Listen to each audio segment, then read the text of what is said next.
வள்ளுவர் சொன்னார், இருந்தோம்பி இல்வாழ்வதெல்லாம் விருந்தோம்பி வேளாண்மை செய்தற் பொருட்டு. வீட்டுல இருக்கிறதே எதுக்குன்னா விருந்தாளிகளுக்கு உபச்சாரம் பண்றதுக்குங்கிற. இருந்தோம்பி இல் வாழ்வதெல்லாம் விருந்தோம்பி வேளாண்மை செய்தற் பொருட்டு, தாளாற்றி தந்த பொருளெல்லாம் தக்கார்க்கு வேளாண்மை செய்தற் பொருட்டு. வேளாண்மைன்னா பரோபகாரம். வேளாண்மைங்கிற சொல்லுக்கு பரோபகாரம்.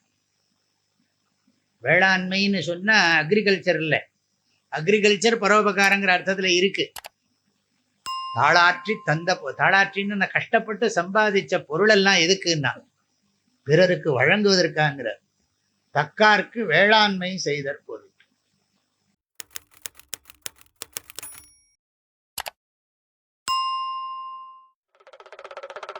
வாழ்க வள்ளுவம், வளர்க மனிதநேயம்.